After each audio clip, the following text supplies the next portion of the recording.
Hello everyone, কেমন আছো তোমরা সবাই? আশা করি অনেক ভালো আছো। দেখো সকাল সকাল আমার রান্না হয়ে গেছে, দেখাচ্ছি তোমাদের, দেখো দেখো ভাত, এখানে ভাত হয়ে গেছে, এখানে আছে আলু আর ভেন্ডি সিদ্ধ, আর এখানে আমার শ্বশুরের জন্য ভাত বেড়ে আমি রেডি করে রেখে দিয়েছি। চলো বিছনাটা গুটানো যাক। এখন সারাদিন গেট অফ অন থাকলে এই এক সমস্যা।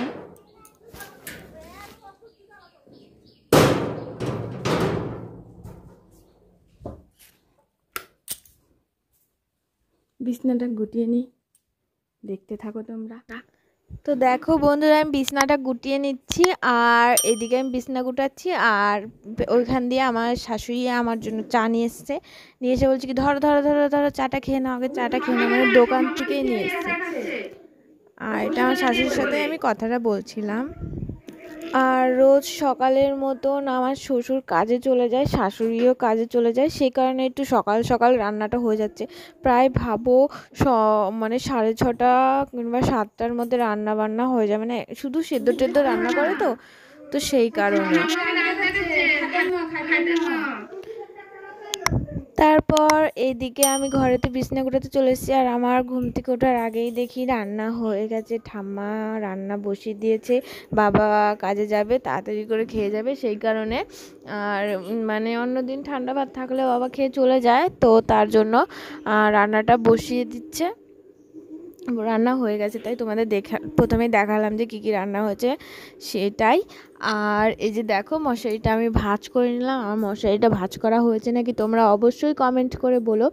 আর মশারিটা ভাঁজ করার পর আমার খুশি লেভেলটা দেখো, এমন খুশি হয়ে যায় কিছু কিছু কাজ করার পর আমার নিজের প্রতি নিজেরই ভালো লাগে, যেটা মানে হয় না কিছু কিছু সময়, তো সেটা যদি হয়ে যায় তখন এরকমই মানে খুশি হয়ে যায় একদম, মানে খুশি লেভেলটাই তোমরা দেখতেই পেলে। তারপর এদিকে আমি বিছানাটা গুটিয়ে নিচ্ছি। আর আমার বিছনা গুটানোর মধ্যে সেরকম কোনো না, মানে বিছনার চাদরও একটু এলোমেলো হয় না। আমি এত ভদ্রভাবে ঘুমাই, মাঝে মাঝে ভাবি এত ভদ্রভাবে আমি কী করে ঘুমাই। কোনো কোনো তো সময় ঘুমাতে হাতিয়ে দেখি মাথার কাছের ওই ডিজাইনটা আমার হাতে পড়ে না, ও কোনো সময় বোর্ড পড়ে, জানলা পড়ে তখন। তারপর আমার শাশুড়ি আসলো, দেখো গল্প করছিলাম।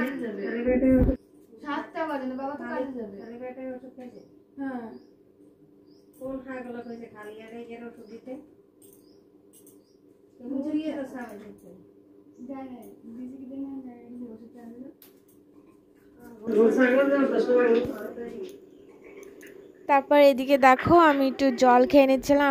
তোমরা আমার প্রায় রোজ ভিডিওর মধ্যে জল খাওয়াটা সকালবেলা খালি পেটে দেখবেই। তো জল না খেলে খালি পেটে প্রায় 100-200 মতন জল খাই, বেশি খেতে পারি না, এইটুকুই জাস্ট।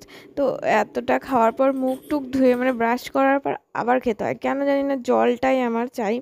আর জল খেতে খেতে খুব একটা অভ্যেস হয়ে গেছে। তো সকালবেলাটা আমি এই দুটো টাইমে অবশ্যই নিয়ম করে জলটা খাই, জল না খেলে ভালো লাগে না। তো বললাম না আমার শাশুড়ি চা এনেছিল, তো সেই চাটাই খেয়ে নিচ্ছিলাম, মানে দোকান থেকে ডিরেক্ট কাপে করে নিয়ে চলে এসেছিলো আর বিস্কুট এনে দিয়েছিলো, তো সেটাই খেয়ে নিচ্ছিলাম। বলছে আগে খেয়ে নাও। তো আমি তখন মুখও ধুইনি, ব্রাশও করিনি, তো তার জন্য চাটা খেয়ে নিচ্ছি, একবারে স্নান করার সময় ব্রাশটা করে নেবো। তারপরে দেখো ঝাড়ু করতে চলে এসেছি, মানে ঝাড়ু দিতে চলে এসেছি ললিতা মাসির মতন, ললিতা মাসি। তারপর এদিকে জানলাটা জানলাটা না অনেক দিন ধরে খোলা হয় না, মানে আমার প্রয়োজনই পড়ে না জানলাটা খোলার, তাই আজকে ভাবলাম একটু খুলে ভালো করে ঝাড় দিয়ে নিলাম, একটু ঝেড়ে নিলাম। আর এদিকে ঘরটাও সুন্দর করে ঝাড় দিয়ে নিলাম। আর ভাবছি কি আজকে পা মোছাটা মানে একটু ধোবো, জল দিয়েই ধোবো, কেননা আজকে পা মোছাটা আজকে না, মনসা পুজোর দিন আলতা পরাতে গিয়ে একটা বাচ্চাকে তখন ঘরের মধ্যে আলতা পড়ে গেছিলো অনেকটা, আর সাদা রঙের শান যেহেতু, তো সেই কারণে না ভীষণ বিচ্ছিরি লাগবে বলে এই পা মোচাটা দিয়েই ডলে দিয়েছিলাম, ওই মুহূর্তে হাতের কাছে ছিল, তাই এটার মধ্যে লাল লাল ছাপা পড়ে গেছে। আর ওই ছাপার মধ্যে যদি কোনো ক্রমে একটু জল পড়ে যায় না, তো ওই মানে কাপড়টা থেকে আবার জল পড়ে। আর ওই যে দেখতে পেলে আমি ধুয়ে দিয়েছি, আর ওইদিকে দাদু চলে গেল দোকানের দিকে, আর ওই পা মোছাটা ধুয়ে দিয়েছি। তারপর চলে আসলাম ঠাকুরের বাসন নিয়ে, ঠাকুরের বাসন ধুতে। আর এই যে লেবুটা কেটে নিয়ে চলে যাচ্ছি একদম ঠাকুরের বাসন ধুতে। আর দেখো কেমন নাটক করি আমি, মানে আমার ভালো লাগে এরকম, মানে বাড়িতে কেউ না থাকলে না আমি একা একা এই করি সারাদিন, মানে আমার টাইমটা কেটে যায়। আর মানে কি বলবো, কতবার মানে মানে বলছি। তারপর দেখো এদিকে চলে এসেছি আমি ঠাকুরের বাসনগুলো নিয়ে পুজো দিতে। আর আজকে পুজোটা কিছু কিছু তোমাদের সাথে শেয়ার করব, আমি কেমন করে পুজো দিই আর না দিই, তো সেগুলোই তোমাদের সাথে কিছু কিছু শেয়ার করব। আর আমার পুজো দেওয়ার মানে এগুলো কেমন হয়, এগুলো বলতে মানে কিভাবে পুজো দিচ্ছি, তোমাদের কি ঠিক লাগছে না ভুল লাগছে সেটা অবশ্যই আমাকে কমেন্ট করে জানিও।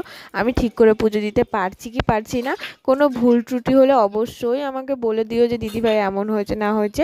তো তোমরা অবশ্যই আমাকে বলে দিও, বারবার করে বলছি। আর আমি কিভাবে পুজো দিচ্ছি সেটা দেখো।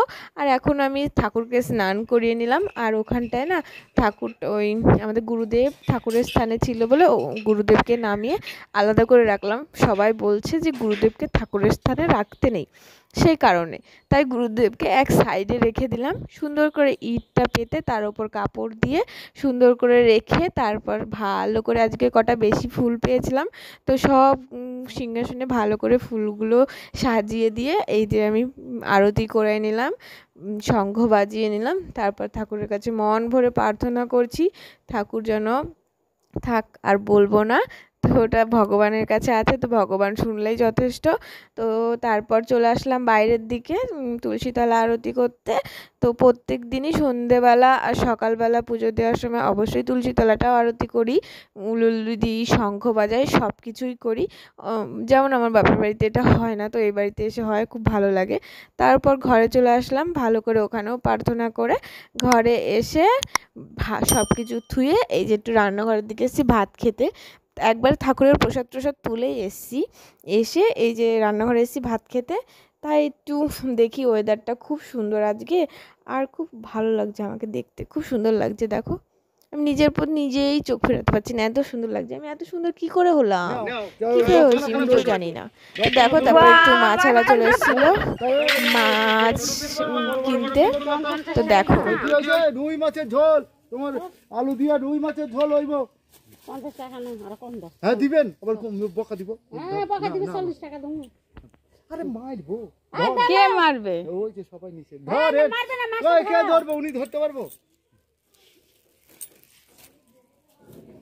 আর দিদি উনি ও কি কোন আপনি? তারপর মাছটা কেটে বলছি কেন, মানে ওনার কাছ থেকে নিয়ে বাড়িতে এসে ভালো করে মাছটা কেটে ধুয়ে রেখে দিয়েছিলাম, যেহেতু বেলা হলে টাটকা মরাই তাও নরম হয়ে যাবে, গরম পড়েছে আজকে খুব, সেই জন্য। তো ফ্রিজে রেখেছিলাম এসে, কিন্তু ফ্রিজে রাখার কোনো মানেই হয় না, কেননা কারেন্ট চলে গেছিলো, সে ফ্রিজ অফই ছিল। তারপর রান্না বান্না করে নিলাম। আর এই যে দেখো দুপুরবেলা কি কি রান্না করেছি। আটটা চলে আসবে উড়ে উড়ে, তারপরে সাবলা ঢাকা দেবো, আটটা বেরোতে পারবো না। ভাত খাই না মাত্র আগে ওষুধটা বলে করে খাইবি। ছাগলের খাওয়া ওষুধ দাদু, দাদু খায় না কিন্তু ছাগলের খাওয়া ওষুধ। ছাগল তার মুখ করতে বার করে আর দেবো, খুব গরম। ঠাম্মা আসো, ভাত বাইরে দিছি। তারপর দেখো এখানে আমরা সবাই মিলে ভাতটা খেয়ে নিলাম। আর ওখানে রান্না করেছি রুই মাছের ঝোল, শাপলা ভাজা, তারপর খানকুনি পাতার বাটা, আর ছিল ছিমের বীজের ঝাল। তো বিকেলবেলা সবাই মিলে আড্ডা মারছিলাম, দেখতেই পাচ্ছ। আর ভিডিওটা কেমন লাগলো অবশ্যই বলো। টাটা বন্ধুরা, কালকে আবার ভিডিও